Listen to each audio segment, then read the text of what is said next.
Selamat pagi Bapak Ibu dan Saudara yang dikasihi Tuhan Yesus Kristus. Selamat menikmati berkat dan anugerah Tuhan yang kita alami setiap hari.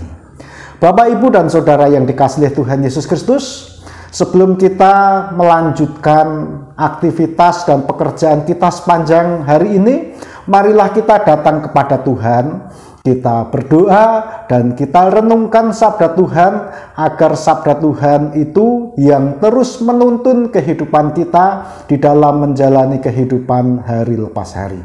Bapak Ibu dan Saudara yang dikasihi Tuhan Yesus, mari kita datang kepada Tuhan, kita berdoa terlebih dahulu.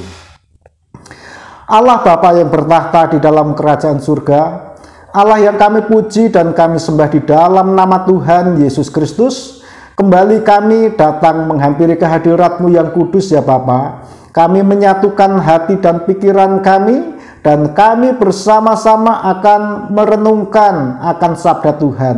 Kiranya Tuhan yang menolong, Tuhan yang memberikan hikmat kepada kami agar kami yang terbatas ini dapat menangkap pesan firman Tuhan dengan benar dan kami dapat melakukan firman Tuhan itu dengan sepenuh hati kami ya Bapa. Sehingga pertumbuhan kerohanian kami setiap hari mengalami suatu pertumbuhan di dalam pengenalan akan Tuhan. Bapa di surga, hamba-Mu yang Tuhan pakai untuk menguraikan sabda Tuhan, kiranya Tuhan juga yang menolong, Tuhan yang memperlengkapi hamba-Mu ini dengan hikmat dan kuasa dari Tuhan Yesus Kristus sendiri. Terpujilah Tuhan Yesus Kristus, nama-Mu kekal selama-lamanya. Haleluya. Amin. Bapak, Ibu, dan Saudara yang dikasihi Tuhan Yesus Kristus, firman Tuhan di pagi ini yang akan kita renungkan bersama terambil dari kitab Ayub, pasalnya yang ke-42, ayat 1 sampai ayatnya yang ke-6. Demikian sabda Tuhan akan saya bacakan untuk kita semua. Maka jawab Ayub kepada Tuhan, "Aku tahu bahwa Engkau sanggup melakukan segala sesuatu dan tidak ada rencana-Mu yang gagal. Firman-Mu, siapakah dia yang menyelubungi keputusan tanpa pengetahuan? Itulah sebabnya tanpa pengertian aku telah bercerita tentang hal-hal yang sangat ajaib bagiku dan yang tidak ku ketahui. Firman-Mu, dengarlah, maka akulah yang akan berfirman. Aku akan menanyai Engkau supaya Engkau memberitahu aku. Hanya dari kata orang saja aku mendengar tentang Engkau, tetapi sekarang mataku sendiri memandang Engkau.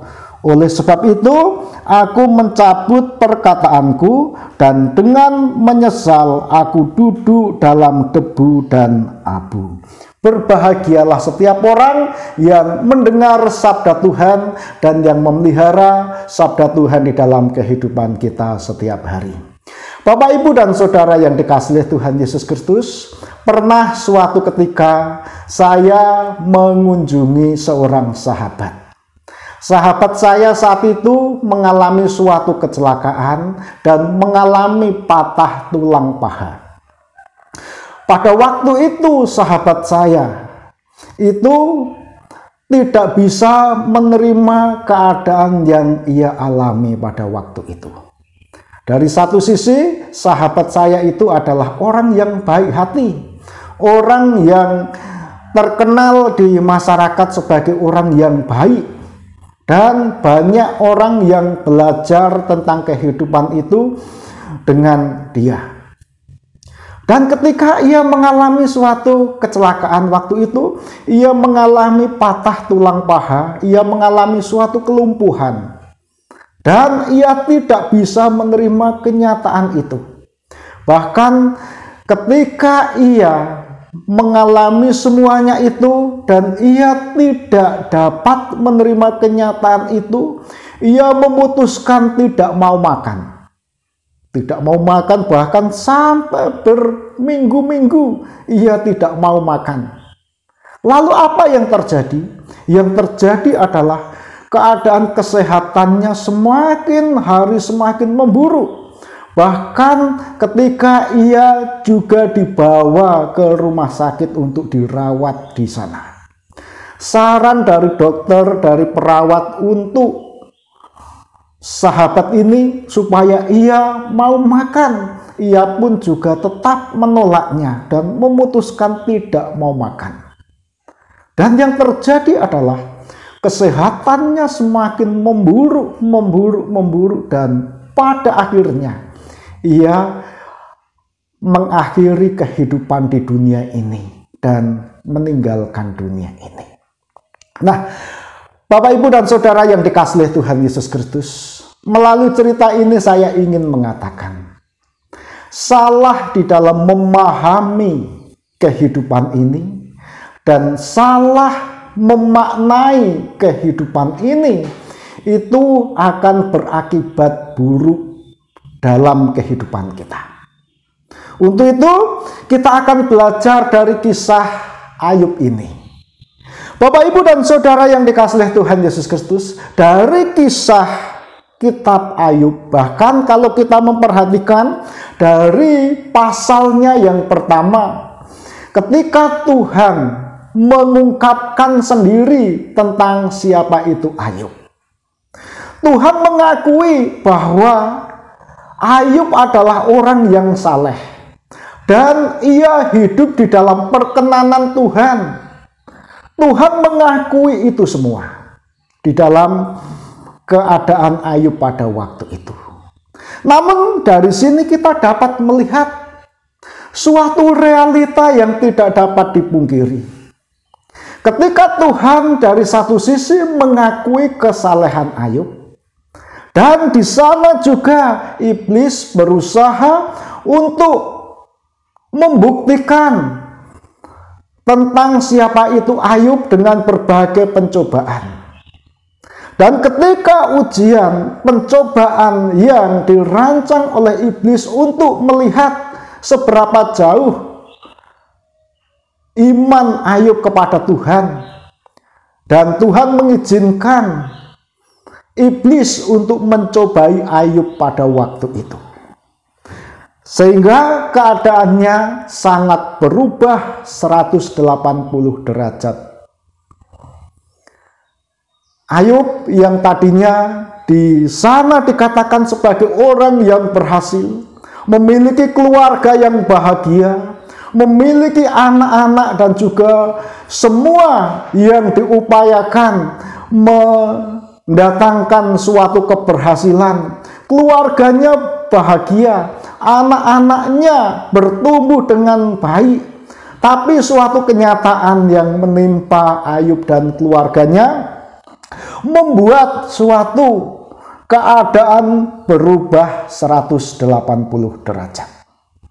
Bahkan ketika ia mengalami suatu keadaan yang buruk di dalam hidupnya, semua harta yang dimiliki hilang seketika, anak-anaknya juga hilang dengan seketika, dan ketika keadaan mulai sulit dan mengalami suatu penderitaan yang hebat, satu-satunya yang masih dimiliki Ayub adalah istrinya.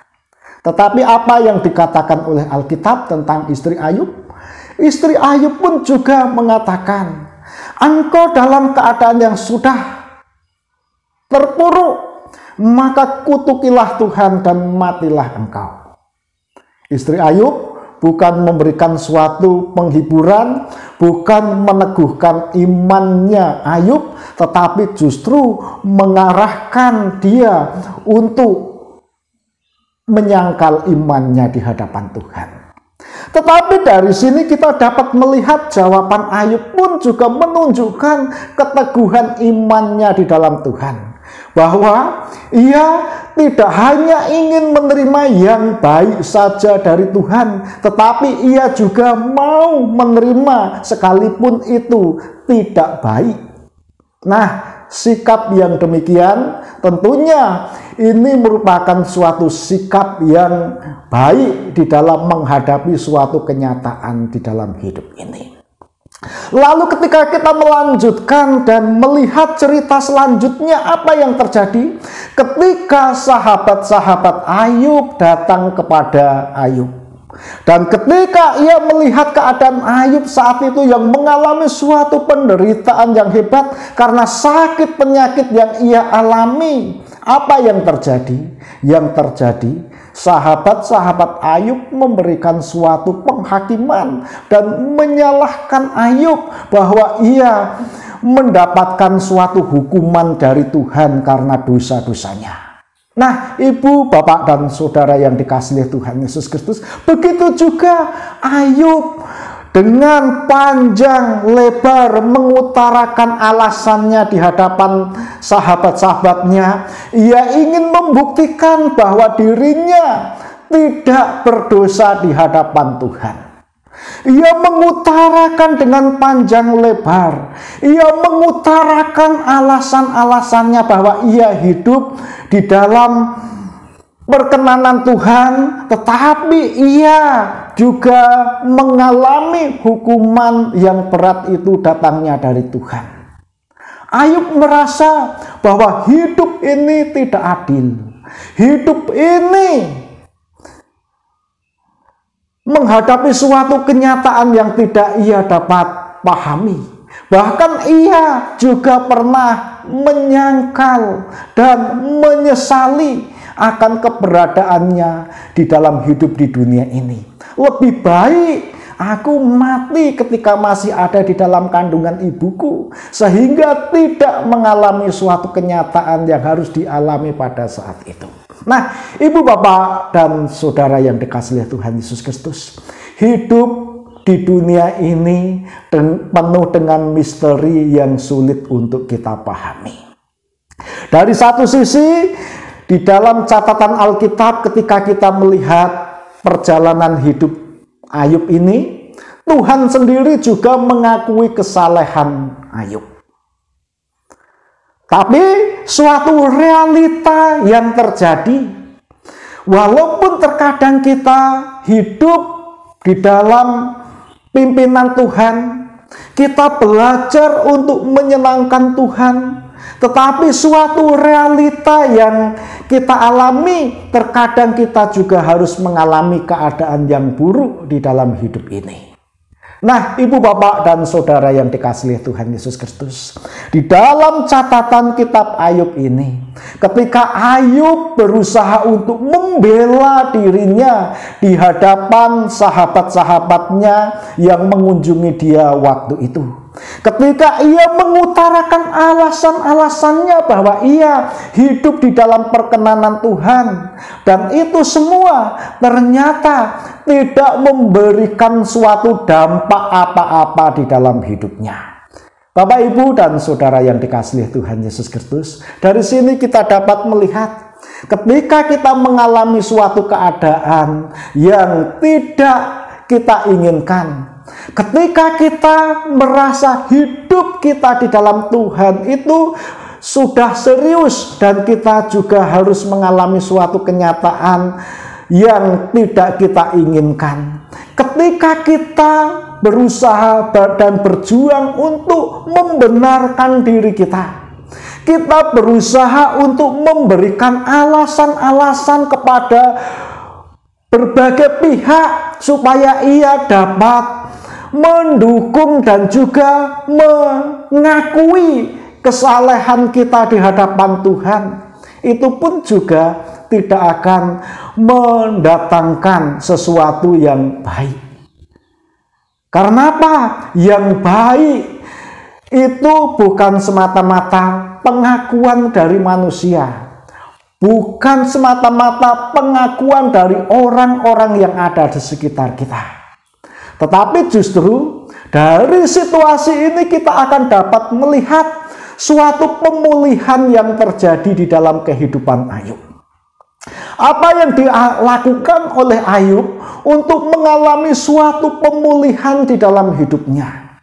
Ternyata untuk mengalami suatu pemulihan di dalam hidupnya bukan didasarkan atas usahanya untuk membenarkan diri di hadapan sahabat-sahabatnya. Tetapi firman Tuhan mengatakan di dalam ayatnya yang pertama sampai ayatnya yang ketiga, bagian Yang A di sana dikatakan, maka jawab Ayub kepada Tuhan, aku tahu bahwa Engkau sanggup melakukan segala sesuatu dan tidak ada rencanamu yang gagal. Firman-Mu, siapakah dia yang menyelubungi keputusan tanpa pengetahuan? Sesuatu yang menarik yang diungkapkan oleh Ayub. Di dalam ketidaktahuannya atas situasi yang dia alami pada waktu itu, ia menundukkan diri di hadapan Tuhan dan ia mengakui kemahakuasaan Allah yang mengendalikan atas kehidupan ini. Ayub mengakui otoritas Allah secara penuh. Ayub mengakui bahwa kewenangan Tuhan itu adalah kewenangan yang mutlak di dalam mengatur setiap kehidupan di muka bumi ini. Ketika Ayub mulai mengakui kemahakuasaan Allah di dalam hidupnya, di tengah-tengah ketidaktahuan apa yang terjadi di dalam hidupnya, ia mulai merasakan suatu ketenangan di dalam hidupnya. Ia mulai belajar untuk mengakui bahwa dirinya itu penuh dengan keterbatasan dan ketidakmampuan di dalam memahami berbagai keadaan yang dialami di dalam hidupnya. Bapak, Ibu, dan Saudara yang dikasihi oleh Tuhan Yesus Kristus, mungkin kita dapat melihat terkadang kita ataupun saudara-saudara kita ketika ia hidup serius di dalam Tuhan, mereka dan kita mungkin juga mengalami berbagai penderitaan, bahkan terkadang Tuhan juga mengizinkan suatu penyakit ataupun penderitaan yang hebat yang harus kita alami. Kita tidak tahu di balik semuanya itu. Tetapi ketika kita mengakui kemahakuasaan Allah di dalam kehidupan ini, maka di situ akan mendorong kita untuk semakin bersyukur di hadapan Tuhan. Di situ akan membuat kita mulai berfokus kepada Allah, bukan fokus kepada masalah yang dihadapi di dalam hidupnya setiap hari.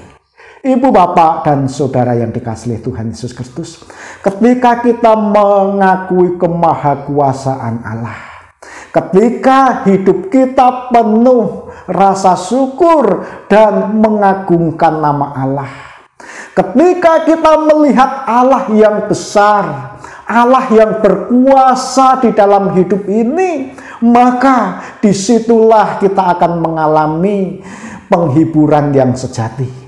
Disitulah kita akan mengalami suatu ketenangan dan damai sejahtera yang sejati di dalam hidup ini.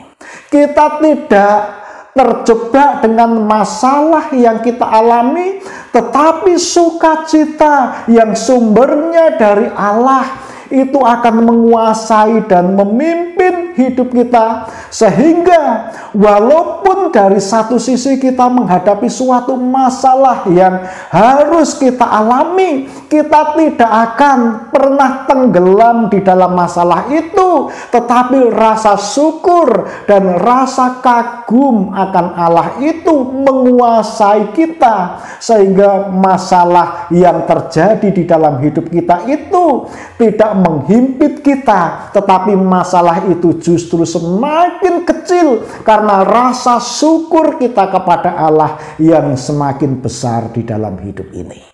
Ibu, bapak, dan saudara yang dikasihi Tuhan Yesus, Ayub mengakui kemahakuasaan Allah, dan itu adalah salah satu kunci yang ditemukan oleh Ayub menuju kepada pemulihan di dalam hidupnya. Lalu yang kedua, selain mengakui kemahakuasaan Allah, Ayub juga belajar untuk rendah hati. Ia rela menerima suatu kenyataan yang terjadi di dalam hidupnya. Ia rela menghadapi suatu penderitaan dan sakit penyakit yang ia alami, yang ia sendiri tidak tahu apa dibalik semua yang harus ia alami pada waktu itu. Ibu, bapak, dan saudara yang dikasihi Tuhan Yesus, dan ini merupakan suatu sikap yang tepat juga di dalam hidup ini. Ketika rela untuk menerima suatu kenyataan di dalam hidup dan rela untuk menghadapi masalah yang sebenarnya itu bukan kita penyebabnya, dan rela mengalami suatu proses kehidupan yang sulit, maka disitulah kita akan dapat belajar untuk semakin kuat kerohanian kita di dalam Tuhan. Ibu, bapak, dan saudara yang dikasihi Tuhan Yesus Kristus, Tuhan sebagai penguasa atas kehidupan ini, terkadang ia melatih perjalanan kerohanian kita itu melalui berbagai situasi dan kondisi yang mungkin sulit untuk kita mengerti. Namun rencana Tuhan itu tidak ada yang pernah sia-sia. Semuanya itu membawa suatu kebaikan bagi orang-orang yang dikasihinya. Untuk itu, jangan kita pernah merasa sendirian. Jangan kita pernah merasa ditinggalkan oleh Tuhan ketika kita harus menghadapi suatu kenyataan hidup yang menyakitkan di dalam hidup ini. Karena Tuhan itu selalu bekerja di dalam segala sesuatu untuk mendatangkan kebaikan. Sekalipun itu sesuatu yang tidak mengenakan bagi kita. Ayub semakin rendah hati. Ayub semakin rela menerima kenyataan itu. Dan Ayub semakin siap menghadapi suatu sakit penyakit yang ia alami, yang ia sendiri juga tidak tahu apa penyebab dari semuanya itu. Kerelaan hatinya untuk menghadapi suatu kenyataan itu menolong dia untuk dapat memahami kehidupan ini dengan tepat.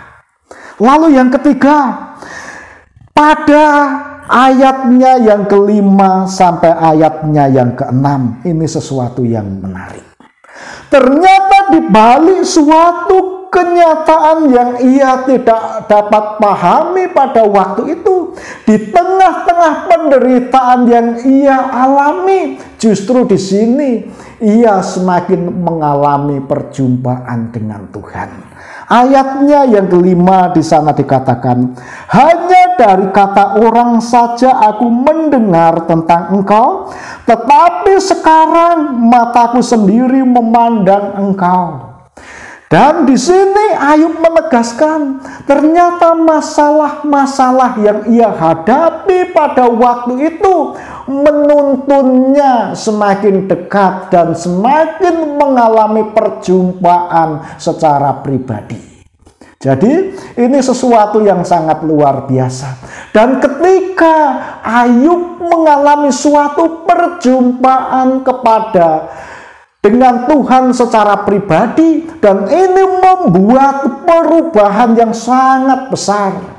Ayub tidak fokus lagi kepada penderitaan yang ia alami. Ayub tidak mencari lagi sebab ataupun yang membuat ia mengalami sakit penyakit pada waktu itu. Ayub sudah berhenti menyalahkan pihak manapun yang mendatangkan ia mengalami suatu penderitaan pada waktu itu. Tetapi justru ia dapat memandang suatu penderitaan itu dari sudut pandang yang tepat. Bahkan ketika ia mengalami suatu perjumpaan secara pribadi dengan Tuhan, ayat-ayat sesudahnya ia dapat mendengar dan merasakan kehadiran Tuhan semakin nyata di dalam hidupnya. Ia mendengar suara Tuhan, ia mendengarkan apa yang dikatakan oleh Tuhan, yang diperintahkan oleh Tuhan, lalu ia mengambil suatu keputusan untuk mendoakan sahabat-sahabatnya yang menghakimi pada waktu itu. Doa yang terbaik bagi sahabat-sahabat Ayub yang ia lakukan dengan penuh rasa syukur, yang ia lakukan penuh rasa hormat kepada Tuhan. Dan apa yang terjadi? Sahabat Ayub juga diampuni oleh Tuhan. Ayub mengalami suatu perubahan dan pemulihan yang luar biasa karena hidupnya semakin berubah di dalam proses Tuhan, dan ia dipulihkan menjadi lebih baik lagi hidupnya di hadapan Tuhan. Ibu, bapak, dan saudara yang dikasihi Tuhan Yesus, tentunya kita sebagai orang-orang percaya juga mengharapkan suatu pemulihan di dalam hidup ini. Apalagi kita yang mengalami berbagai penderitaan yang kita sendiri juga tidak tahu apa sebabnya. Kita sendiri juga tidak tahu apa yang harus kita lakukan. Tetapi ketika kita dapat belajar dari kisah ini, kita dapat mengakui kemahakuasaan Allah di dalam hidup ini, dan kita semakin belajar rendah hati dan rela menghadapi suatu kenyataan yang kita alami itu dengan penuh rasa syukur, dan kita semakin mengalami perjumpaan secara pribadi di hadapan Tuhan. Maka itulah yang akan menolong bagi kita mengalami suatu pemulihan. Pemulihan bukan semata-mata kita langsung diubah 180 derajat dari tadinya sakit penyakit yang ia alami, tiba-tiba langsung sembuh total. Bukan semata-mata seperti itu. Tetapi pemulihan adalah ketika mungkin sakit penyakit masih kita alami, tetapi jiwa kita mengenal Tuhan dan kita menghadapi walaupun kita masih sakit, dan kita menghadapi dengan sikap yang berbeda. Itu juga bentuk pemulihan.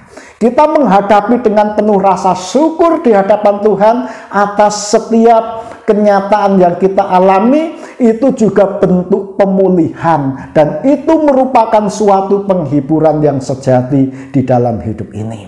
Bapak Ibu ingin dipulihkan di dalam kehidupannya. Untuk itu marilah kita memandang Tuhan, kita mengakui kemahakuasaan Dia.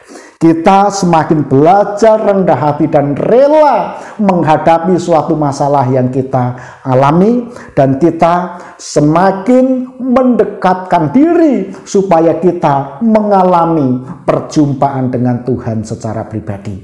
Kiranya Tuhan memberkati kita. Mari kita datang kepada Tuhan, kita berdoa.